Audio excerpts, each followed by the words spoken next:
first part of Wednesday Season 2 is finally out. And like we all were expecting, the ending is definitely blowing our minds. If you're someone who's looking around to find the answers from the ending, then of course, with spoilers warning, I'm going to answer every single question in next couple of minutes. So without wasting your time, here's everything for you. What is happening at the very end? Season 2 picks up the next school year, but the new year is showing us so many new faces in Part 1. Upon arriving back at school, Wednesday finds that she has become a bit of a celebrity with fangirls like Agnes, who later becomes her damn stalker. However, things start to get weird when Wednesday finds that Tyler's dad, Donovan Galpin, and his partner have been murdered by birds controlled by a hoodie figure known as the Avian. This leads Wednesday to find out that there have been many unexplained outcast deaths over the years, and when she has a strange dream about Enid being killed in the same way, she tries to get to the bottom of the disappearances. After doing some top investigative work with the help of her stalker-turned-friend Agnes, Wednesday finds out that Gaplin had linked someone called Lois to the murders. Now, you know what? Everything comes to a head in episode 4, which begins with Marilyn Thornhill being transferred to Willow Hill, where she comes face-to-face with her evil creation Tyler, under Fairburn's supervision. Over at Nevermore, Hester Frump, aka Grandmama, tells Wednesday that the remains of the missing outcasts from Willow Hill are not actually human, meaning their deaths were faked, and that she needs to find someone called Augustus Stonehurst. This angers Morticia, so she throws Goody's book into the fire. At the very end, Fester tries to electrocute Judy, but instead trips the electricity at Willow Hill, which unlocks all of the cells and frees all of the patients. The test subjects chase and seemingly kill Judy, and upstairs Slurp kills Fairburn and Stonehurst. Thornhill then frees Tyler, but he turns into the Hyde and kills her, before setting his sights on Wednesday. The Beast throws Wednesday out of a window where she falls to the ground bloody and unconscious. So, basically, Wednesday Season 2, Part 1 ends with Wednesday lying lifeless on the ground while her voice narrates some lines with deeper meanings. So, what does it really mean? Where is Tyler going after the fight? And is Wednesday really dead? So, in my opinion, she's obviously alive. In fact, Tyler's Hyde monster form is seen escaping into the woods, unable to be taken down by the police force's gunshots. While she'll certainly be alive in Part 2, I feel like Wednesday potentially could have briefly died before being resuscitated, maybe gone into a coma, or may just be in an unconscious state until she's attended to by medical staff at the hospital. Falling that far during a fight with a Hyde will leave her in a near-death state, so she'll likely still be in the hospital when Part 2 arrives. The question also remains of where Tyler is headed. He could be going to his now-abandoned home in Jericho, or another location like the Gates home, or a hideout in Jericho's wooded areas, or even directly to Nevermore to finish what he started in Season 1. How does Slurp really know Augustus Stonehurst? The more brains that Slurp has eaten in Wednesday Season 2, the more human-like he has become again, leading him to finally speak at the very end of Episode 4. During the commotion, Slurp comes face-to-face with Augustus Stonehurst, greeting him with the words, "Hello, old friend," before eating his brain. This line indicates that Slurp and Stonehurst have a long history dating back to their time at Nevermore, hinting Ajax's tale of the Skull Tree is missing a key part of Stonehurst's involvement. Slurp's immediate decision to kill and eat the brain of Stonehurst upon reuniting with him suggests the former Nevermore science teacher may have played a role in the boy's death. Perhaps it was Slurp's death that led to Stonehurst leaving Nevermore for good, with Slurp even potentially being one of Stonehurst's first outcast test subjects before officially beginning his LOS project. What happened to Morticia's sister Ophelia?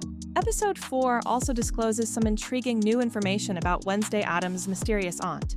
Fester reveals that Morticia's sister, Ophelia, was once a patient at Willow Hill, but she seemingly escaped the facility before Fester was committed there. Wednesday's grandmama, Hester Frump, was the one who had Ophelia committed, which happened after Ophelia was found at Nevermore, screaming with black tears streaming down her face due to pushing her psychic powers too far. It's implied that Ophelia went missing directly after escaping, with her fate and whereabouts still being unknown to Morticia 20 years later. Will Wednesday get her powers back? In Part 2, one of the biggest questions leading into Part 2 is whether her powers will start working again or not. And that's because they stalled after her vision of Enid's death. Her near-death experience battling Tyler, potential search for Ophelia, or new openness with Morticia will hopefully help her find the right key to fully getting the psychic powers back. But still, I can't be sure because anything is possible at this point, right? Is Enid still in danger? The driving force pushing Wednesday to unmask the avian is so she can protect Enid. After her strange dream where Enid was murdered by the avian's birds, Wednesday has been trying to save her roommate. Now we are thinking that Avian is dead, right? But I feel like Avian is not dead, and Enid is definitely not safe yet. And one more thing. The hide is still there, so I expect Tyler to be out for revenge on anyone close to Wednesday.